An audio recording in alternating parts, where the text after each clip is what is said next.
بسم اللہ الرحمن الرحیم۔ ایک نئی ویڈیو کے ساتھ آپ کا میزبان حکیم محمد رفیق۔ ناظرین، آج ہم بات کریں گے شوگر کے حوالے سے کہ شوگر کتنی اقسام کی ہیں اور کیا ساری اقسام کا علاج ایک ہی طرح سے کیا جا سکتا ہے، اور اس کے علاوہ ہر ایک قسم کی علامات، اسباب اور اس کا علاج اور غذائیں کیا کیا ہیں۔ بیسیکلی شوگر 3 قسم کی ہے، تو آج ہم بات کریں گے ان تینوں کی اقسام پر۔ تو ویڈیو شروع کرنے سے پہلے ہمارے نئے آنے والے ناظرین سے التماس ہے کہ ہمارا یوٹیوب چینل سبسکرائب کریں اور بیل آئیکن پر ضرور کلک کریں۔ کلک کرنے کے ساتھ ساتھ لائک اور شیئر ضرور کریں۔ تو ناظرین، شوگر ایک مرض نہیں بلکہ ایک ایسی علامت ہے جو ہمارے جدید طرز زندگی، جدید مصنوعی خوراک اور جدید آسائشوں سے پیدا ہوتی ہے، اور ہم اس کا علاج تلاش کرتے ہیں ادویات میں، جو کہ ممکن نہیں۔ شوگر ہے کیا؟ شوگر دراصل وہ ایندھن ہے یا فیول ہے جو ہماری کھائی جانے والی غذا سے پیدا ہوتا ہے، جو جب جلتا ہے تو اس سے قوت پیدا ہوتی ہے، اور اس قوت سے ہمارے جسمانی اعضاء اپنے افعال ادا کرتے ہیں۔ طب میں اس سارے نظام کو نظام انہضام اور جدید ٹرمینالوجی میں اسے میٹابولزم بھی کہتے ہیں۔ اس نظام سے نہ صرف توانائی پیدا ہوتی ہے جس سے جسم کے افعال ادا ہوتے ہیں، بلکہ نئے خلیات بھی بنتے ہیں جو پرانے خلیات کی جگہ لیتے رہتے ہیں۔ تو ناظرین، ہمارا غذا 3 بڑے اجزاء پر مشتمل ہے۔ نمبر 1 کاربوہائیڈریٹس یا بلغمی غذا، نمبر 2 پروٹین یا سوداوی غذا، نمبر 3 فیٹس یا صفرافی غذا۔ ان تینوں غذاؤں سے بالترتیب انرجی، فورس اور پاور جیسی قوت پیدا ہوتی ہے، جو ہمارے دل اور جگر کو، دماغ کو ان کے متعلقہ افعال ادا کرنے کا حکم دیتی ہے یا ادا کرتی ہے، اور ان کے نئے متعلقہ خلیات بھی پیدا کرتی رہتی ہے۔ ہر خلیہ ایک انجن کی طرح کام کر رہا ہے، اور شوگر بطور فیول اس انجن میں داخل ہو کر ان خلیات کو ان کے افعال ادا کرتی ہے۔ انسولین ایک ایسا ذریعہ ہے جو شوگر کو ان خلیات کے اندر پہنچانے کی ذمہ داری لیتا ہے، جس کے ذریعے خلیات کو خوراک اور آکسیجن ملتی رہتی ہے۔ انسولین ایک ہارمون ہے جو لبلبا پیدا کرتا ہے۔ یہ نظام جب تک طبی کام کرتا رہتا ہے تو صحت برقرار رہتی ہے، اور جب یہ نظام بگڑتا ہے تو شوگر کا عارضہ لاحق ہو جاتا ہے۔ ہمارے جسم میں امراض 3 طرح سے پیدا ہوتے ہیں۔ نمبر 1 مادی، یعنی کھانے پینے سے ان کی شرح 50% ہے۔ نمبر 2 کیفیاتی، یعنی گرمی، سردی، خشکی طریقے ماحول میں مسلسل رہنا، اس کی شرح 25% ہے۔ نمبر 3 نفسیاتی، یعنی ڈر، خوف، لذت، غم، غصہ، خوشی کے ماحول میں مسلسل رہنا، اس کی شرح 25% ہے۔ جب کوئی شخص کوئی ایک قسم کی غذا یا کیفیت یا نفسیاتی ماحول میں مسلسل رہتا ہے تو وہ متعلقہ مزاج کے مرض میں مبتلا ہو جاتا ہے۔ اب ہم ہر مزاج کے مطابق شوگر کی قسم کے اسباب، علامات اور اصول علاج پر بات کرتے ہیں۔ نمبر 1، اعصابی یا حقیقی شوگر۔ جب کوئی فرد بلغمی یا کاربوہائیڈریٹس والی غذا زیادہ سے زیادہ استعمال کرے یا طری سردی کے کیفیتی ماحول میں زیادہ رہے یا ڈر خوف میں مبتلا رہے تو اس کی اعصابی تحریک غیر طبی صورت اختیار کر لیتی ہے، جس سے دماغ میں سوزش، سکڑاؤ، عضلات میں کمزوری اور جگر غدود میں تخلیل پیدا ہو جاتا ہے۔ بلغمی رطوبات جو کہ میٹھی الکالین ہوتی ہیں، کثرت سے پیدا ہوتی رہتی ہیں۔ عضلات جو کہ حرکات کے مراکز ہیں، تسکین کی وجہ سے کمزور ہو جاتے ہیں اور جسم میں حرکات کم ہو جاتی ہے، جس سے شوگر کا جسم میں خرچ کم ہو جاتا ہے، جبکہ جگر غدد تخلیل کی وجہ سے حالت صاف میں ہوتے ہیں اور لبلبا جو کہ خود ایک غدد ہے وہ مطلوبہ انسولین پیدا نہیں کر پاتا، جس کے نتیجے میں شوگر خلیات میں داخل نہیں ہوتی اور جسم اسے اضافی سمجھتے ہوئے بدن سے خارج کرنا شروع کر دیتا ہے، جس کی وجہ سے اعصابی خلیات شدت متاثر ہوتے ہیں اور نئے اعصابی خلیات کی پیدائش بھی کم ہونے لگتی ہے، اور اعصابی قوت جسے ہم انرجی کہتے ہیں، اس کی پیدائش بھی کم ہو جاتی ہے، جس سے دماغ کا فعل جو کہ احساس کرتا ہے انتہائی شدت متاثر ہوتا ہے۔ شوگر کی یہ قسم دماغی شوگر کہلاتی ہے۔ تو ناظرین، اب ہم آتے ہیں اس کی علامات کی طرف۔ اس کی علامات میں مین جو موٹی موٹی جسے کہتے ہیں علامات: پیشاب بالکل سفید مقدار میں زیادہ، بی پی یعنی کہ بلڈ پریشر لو، بھوک کی کمی، احساسات کی کمی، کئی ہفتے جمع کرنے کا خیال نہیں آتا، یعنی کہ بندہ کئی ہفتے بیوی کے پاس نہیں جاتا، انتشار نہیں آتا، پاؤں سے جوتا گر جاتا ہے تو اس کا احساس تک نہیں ہوتا، معدے میں تبخیر، شدت ڈر اور خوف۔ اب ہم آتے ہیں اس کے علاج کی طرف۔ اس کا اصول علاج میں اس بات کو یاد رکھنا چاہیے کہ جب تک اعضاء کے افعال درست نہیں ہوں گے، شفا کا پائیدار حصول ناممکن ہے۔ اس صورت میں پہلے مرض کو سمجھیں۔ دماغ میں سوزش سے رطوبات کی زیادتی، عضلات میں تسکین سے کمزوری کی وجہ سے شوگر کا انجذب نہیں ہوتا اور جگر میں تخلیل سے انسولین کی پیدائش نہیں ہو رہی ہوتی۔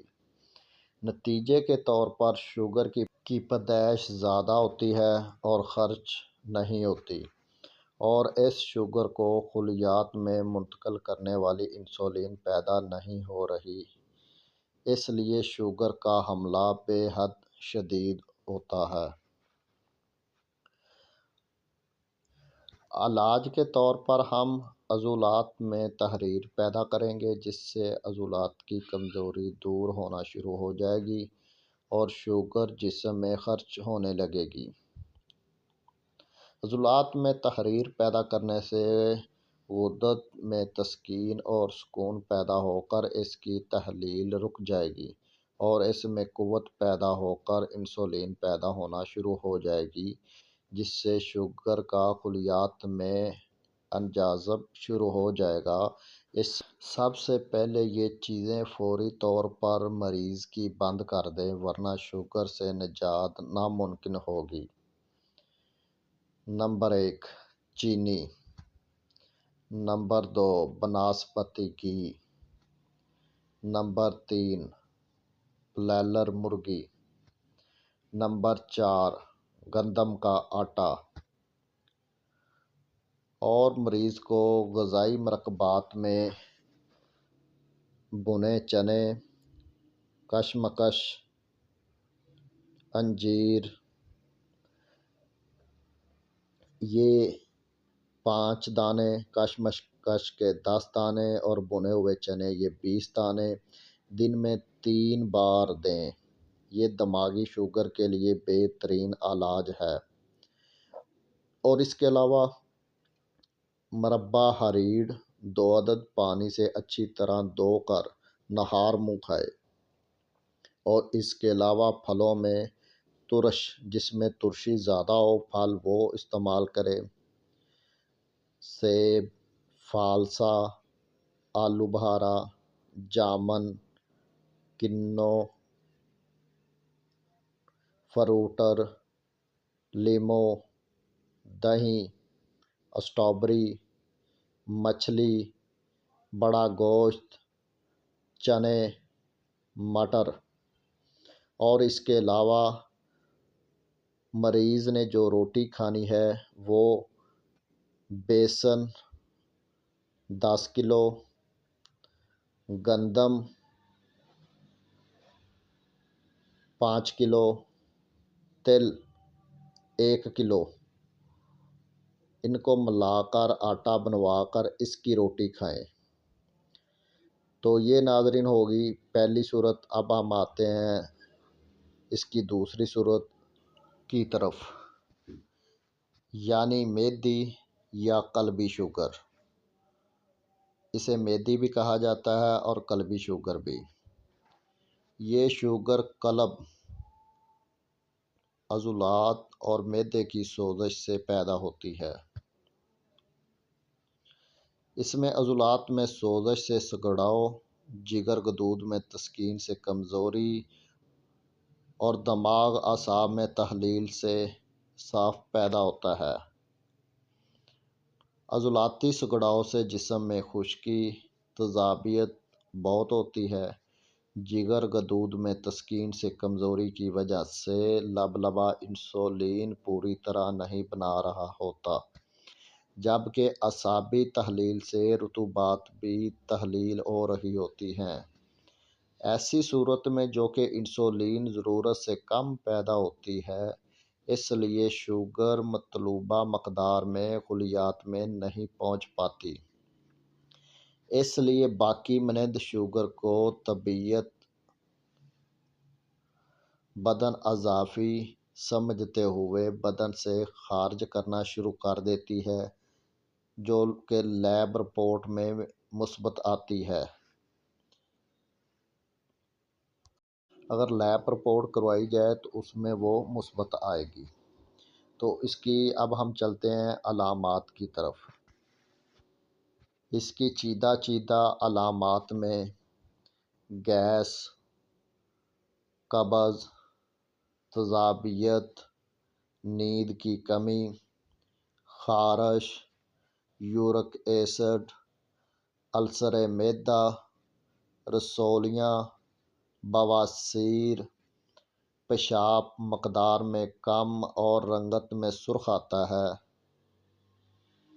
عضو تناسل کا سگڑاؤ، اختلام، تبخیر معدہ، بلڈ پریشر گیس کی وجہ سے اگر زیادہ ہو، اور قبض،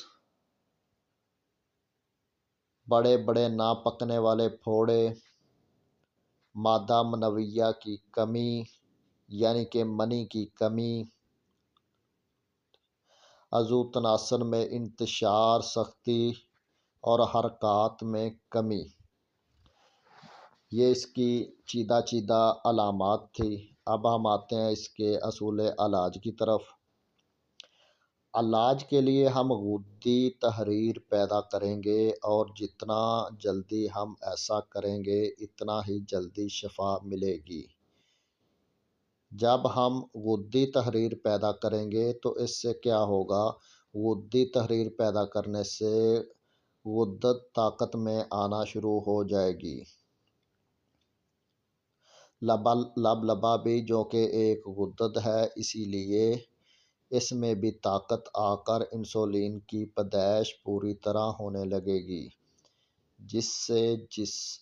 جس سے شوگر جسم میں خرچ ہونے لگے گی اور پیشاب سے اس کا اخراج رک جائے گا۔ غدد میں طاقت سے اعصاب میں تسکین سے سکون پیدا ہونے لگے گا اور اعصاب کا صفف دور ہونا شروع ہو جائے گا، جبکہ عضلات میں تحلیل سے ان کی سوزش دور ہونا شروع ہو جائے گی۔ تو اس کے لیے ناظرین یہ ادویہ مریض کو کھلانا بند کر دیں، انشاءاللہ بہت جلد شفا ہوگی، ورنہ شفا عارضی ثابت ہوگی۔ Number 1، fast food. مریض کو کوئی بھی فاسٹ فوڈ کھانے کے لیے نہ دیں۔ نمبر 2، کوک مشروبات۔ کوئی بھی کوک کی بوتل، چاہے وہ شوگر فری ہی کیوں نہ ہو۔ نمبر 3، چینا چکی سے پیسا آٹا، یعنی کہ وہ آٹا جس کو چھاننے سے، جسے ہم ویسٹ چوکر یا چھان بھی کہتے ہیں، وہ نہ نکلے، اور ان کی جگہ پر مریض کو یہ چیزیں کھلائیں۔ نمبر 1، قدرتی اغذیہ، یعنی کہ جتنی بھی قدرتی غذا وغیرہ ہے وہ مریض کو کھلائیں۔ نمبر 2، دیسی مشروبات، ستو، املی، شکنجبین وغیرہ مریض کو دیں۔ نمبر 3، دیسی گھی یا روغن زیتون، یہ مریض کو اس میں کھانا بنا کر دیں، روٹی وغیرہ میں بھی لگا کر دیں۔ نمبر 4، چینی کی جگہ مریض کو گڑ استعمال کرنے کے لیے دیں۔ نمبر 5، کوشش کریں کہ پتھر کی چکی سے پیسا ہوا آٹا مریض کو استعمال کروائیں، اور اس کے علاوہ پودینہ، ادرک، سونف، کالی مرچ، تیز پتہ کی چٹنی دن میں 3 بار خالی پیٹ استعمال کروائیں، اور اس کے علاوہ تیز پتہ، پودینہ، سنا مکی، کلونجی، اس کا کہوہ شہد سے میٹھا کر کے پلائیں۔ شہد سے چینی اس میں نہیں ڈالنی، نہ گڑ ڈالنا ہے، دن میں 3 بار۔ اور اس کے علاوہ خلجان، کلونجی، میتھی دانہ، یہ برابر وزن لے کر پاؤڈر کر لیں اور 4 رتی دن میں 3 بار استعمال کروائیں۔ 4 رتی مطلب چائے کا آدھا چمچ سے بھی تھوڑا کم۔ اور اس کے علاوہ مریض کو اخروٹ، یہ 3 عدد تقریباً، پستہ 5 عدد تک، کھجور 3 عدد تک، یہ صبح اور شام 2 ٹائم مریض کو کھانے کے لیے دیں، اور یہ کم از کم 3 ماہ تک جاری رکھیں۔ یہ دوائیاں اور غذائیہ کم از کم 3 ماہ تک جاری رکھیں، انشاءاللہ اللہ تعالیٰ کرم فرمائے گا۔ تو ناظرین اب ہم چلتے ہیں شوگر کے تیسرے حصے کی طرف، یعنی کبدی شوگر یا غدی شوگر بھی اسے آپ کہہ سکتے ہیں۔ جب جگر اور غدد کی سوزش غیر طبی ہو جائے تو ایسی صورت میں جگر غدد سوزشناک ہو جاتے ہیں، اعصاب تسکین کی وجہ سے کمزور ہو جاتے ہیں، اور قلب عضلات تحلیل کی وجہ سے حالت صاف میں ہوتے ہیں۔ لبلبا ایک غدد ہے جو انسولین پیدا کرتا ہے اور انسولین ہی شوگر کو خلیات میں داخل کرنے کی ذمہ دار ہے۔ شوگر کا بڑا ذریعہ ہمارے عضلات میں جمع رہتا ہے جسے ہمارا جسم باوقت ضرورت استعمال کرتا رہتا ہے۔ یہ شوگر حقیقی شوگر نہیں ہے بلکہ جگر غدد کی غیر طبی صورت ہے جس میں حرارت کی زیادتی ہوتی ہے، لیکن حرارت ہوتی غیر طبی ہے اور اس غیر طبی حرارت سے عضلات کی تحلیل کی وجہ سے ان میں ذخیرہ شدہ شوگر پگھلنا شروع ہو جاتی ہے۔ یہ جو کہ غیر طبی شوگر جو اب جسم میں خرچ نہیں ہو سکتی، اس لیے طبیعت مدبر بدن اسے باہر خارج کرتی رہتی ہے اور اس صورتحال میں بلڈ پریشر بھی بڑھ جاتا ہے، اس لیے اس کو بلڈ شوگر بھی کہا جاتا ہے۔ اب ہم آتے ہیں ان کی علامات کی طرف۔ تو اس کی جو چیدہ علامات ہیں اس میں پیشاب زرد جلن کے ساتھ اور قطرہ قطرہ آتا ہے۔ انسان بہت جلد کمزور ہونے لگتا ہے۔ صورت انزال، ہیپاٹائٹس، الرجی، عضو تناسل میں کمی سے انتشار سختی پیدا ہی نہیں ہوتی۔ سپرم مردہ بہت زیادہ ہوتے ہیں۔ پس سیل کی زیادتی ہوتی ہے۔ پیشاب کے بعد قطرے وغیرہ جو ہے نا لیسدار وہ محسوس ہوتے ہیں۔ اب ہم آتے ہیں اس کے علاج کی طرف۔ علاج معالجے میں جتنی جلدی جگر غدد کی سوزش دور کر دی جائے تو اتنی جلدی شوگر سے نجات ملنا شروع ہو جاتی ہے۔ اس کے لیے سب سے پہلے مریض کی یہ خوراک بند کر دیں۔ نمبر 1، گندم کا آٹا، یہ 3 ماہ کے لیے مریض کا 3 سے 4 ماہ تک بند کر دیں۔ نمبر 2، بلائلر مرغی، اس کا انڈا وہ مریض کے لیے بند کر دیں۔ نمبر 3، بناسپتی کی، یہ بند کر دیں۔ نمبر 4، چینی، یہ بھی بند کر دیں اور ان کی جگہ جو آپ نے استعمال کروانا ہے وہ یہ غذائیہ ہے۔ نمبر 1، جوں کا آٹا۔ نمبر 2، خرگوش کا گوشت، کھانا ہے تو خرگوش کا گوشت، بڑا چھوٹا نہیں۔ نمبر 3، کدو کا تیل۔ نمبر 4، گڑ یا شہد اور اس کے ساتھ ساتھ سونف، زیرہ، سفید چھوٹی الائچی۔ سونف، زیرہ، سفید چھوٹی الائچی، یہ کہوہ بنا کر مریض کو استعمال کروائیں۔ اور اس کے علاوہ ٹکی امبل تاس کی 2 عدد، سنا مکی، یہ 1 گرام، گل سرخ یعنی گلاب کے پھول 1 گرام، پانی میں تقریباً 1 کپ پانی میں اتنا انہیں ابالیں، 1 سے تھوڑا سا زیادہ ہو کہ پانی 1 کپ رہ جائے تو وہ پن کر چھان کر مریض کو صبح و شام پلا دیں۔ اور اس کے علاوہ مربع گاجر کا اچھی طرح دھو کر مریض کو 15 سے 20 گرام تک کھلایا جائے۔ اور بادام، چھوٹی الائچی، انہیں اچھی طرح مکس کر لیں۔ مکس کرنے کے ساتھ یہ بھی صبح شام مریض کو کھلائیں، 1 چمچ صبح 1 شام۔ تو ناظرین، اگر ویڈیو اچھی لگے تو ہمارا یوٹیوب چینل حکیم محمد رفیق کو سبسکرائب کریں اور بیل آئیکن پر ضرور کلک کریں۔